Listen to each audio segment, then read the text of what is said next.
Welcome to Echo Tales, stories that time forgot, brought back by Echo Tale. In the early 20th century, the world was fascinated by progress. Technology was advancing, industries were booming, and human ambition seemed unstoppable. Out of this era of confidence came a ship that would be remembered forever, the RMS Titanic. The Titanic was more than just a vessel. It was a symbol of power, luxury, and human achievement. Built by the White Star Line, the ship stretched 882 feet long and weighed over 46,000 tons. At the time of its launch, it was the largest moving object ever created by human hands. Newspapers called it unsinkable, a floating palace that would change ocean travel forever. The ship was designed not only for size, but also for luxury. First-class passengers stepped into a world of elegance, sweeping staircases with crystal chandeliers, a grand dining room that resembled a five-star hotel, a swimming pool, Turkish baths, and even a squash court. Cabins were decorated with fine woodwork, expensive carpets, and the latest technology of the day. For the wealthiest travelers, millionaires, aristocrats, and socialites, the Titanic was more than a ship. It was a stage to showcase wealth and status.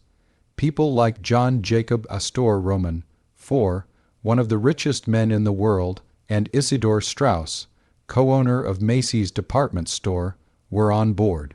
But the Titanic wasn't just for the rich. In its lower decks traveled hundreds of immigrants, men, women, and children leaving behind their homes in Europe in search of a better life in America. They didn't have the luxury of fine dining or private suites, but for many of them, just being on the Titanic was the beginning of a dream.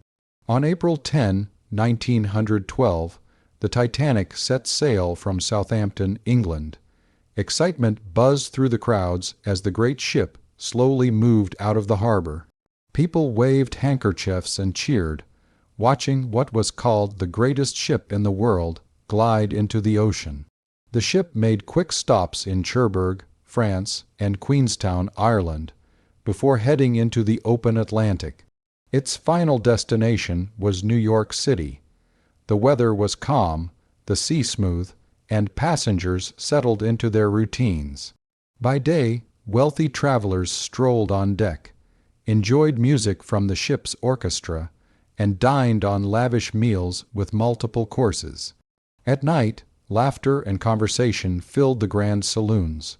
Below deck, third-class families gathered together, singing folk songs and sharing stories of the new lives that awaited them.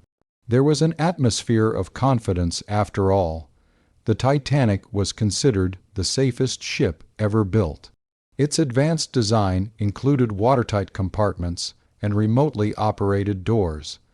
Engineers boasted that even if several compartments were flooded, the ship would still stay afloat. To most on board, the idea of sinking seemed impossible. 4 days into the voyage, on the night of April 14, the Titanic sailed through the icy waters of the North Atlantic. The air was cold, the sea eerily calm. That evening, the ship's wireless operators received multiple warnings from other vessels about drifting icebergs in the area. But the Titanic continued at nearly full speed. Captain Edward Smith, a veteran seaman, wanted to maintain schedule, and many believed the great ship could handle anything nature threw at it. At 11:40 p.m., lookouts in the crow's nest spotted something ahead, an iceberg looming in the darkness. "Iceberg right ahead," one of them shouted, ringing the warning bell. The officers on the bridge reacted immediately, ordering the ship to turn sharply. The Titanic began to veer, but it was too late. With a grinding sound, the iceberg scraped along the starboard side, tearing open the hull below the waterline. Passengers barely felt the impact. In the luxurious dining halls and cozy cabins, the collision seemed minor. But deep inside the ship, seawater began rushing into the compartments. The Titanic had been designed to survive flooding in 4 compartments, but the iceberg had torn open at least 5. Slowly, almost silently, the great ship began to sink. At first, many passengers refused to believe anything was wrong. The ship's orchestra continued to play, and stewards assured guests it was only a precaution. But as the minutes passed, the truth became undeniable. Orders were given to uncover the lifeboats. Here lay another tragedy. The Titanic did not have enough lifeboats for everyone on board. Regulations at the time required lifeboats for only a fraction of passengers, based on the ship's tonnage, not its capacity. Out of 200 people, lifeboats could hold barely half. Even worse, the crew was unprepared. Many lifeboats were launched half empty. Wealthy passengers, convinced it was only a drill, hesitated to climb aboard. Others refused to leave without their loved ones. In third class, families struggled to reach the lifeboats at all. Locked gates, confusing corridors, and lack of guidance trapped many below decks. As the Titanic tilted further into the sea, the night turned into chaos. Distress rockets lit up the sky. Mothers clutched their children. Husbands kissed their wives goodbye, knowing they would not survive. Some passengers showed remarkable bravery. Isidore and Ida Strauss, the elderly couple who owned Macy's, refused to be separated. Ida famously told her husband, "We have lived together for many years. Where you go, I go." They sat together on the deck, hand in hand, as the ship sank. The band continued to play music to calm the panicked crowd. Survivors later recalled the hymn, "Nearer, My God, to Thee," echoing into the night. Captain Edward Smith, the seasoned seaman, went down with his ship, last seen near the bridge. Crew members worked until the very end, loading lifeboats, comforting passengers, and doing what they could in the face of disaster. By 2:00 a.m., the Titanic was almost gone. The bow dipped beneath the waves, and the stern lifted high into the air. Lights flickered and went dark at 2:20 a.m. With a thunderous roar, the great ship broke apart and disappeared beneath the freezing Atlantic. More than 1,500 lives were lost in those icy waters.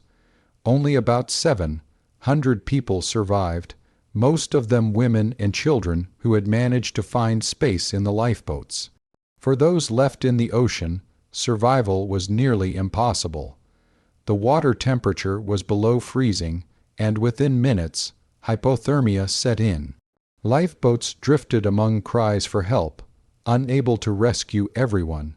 In less than an hour, the voices faded into silence. At dawn, the survivors were rescued by the RMS Carpathia, a ship that had raced through icy waters to respond to Titanic's distress call. Exhausted, grieving, and in shock, the survivors were carried to New York, where crowds gathered in stunned silence. News of the disaster spread around the world. The unsinkable ship had sunk on its very first voyage. The tragedy led to sweeping changes in maritime law. Lifeboats became mandatory for all passengers, safety drills were required, and constant radio communication was enforced. But for the families who lost loved ones, no regulation could ease the pain. The Titanic became a symbol, not just of human ambition, but also of human vulnerability.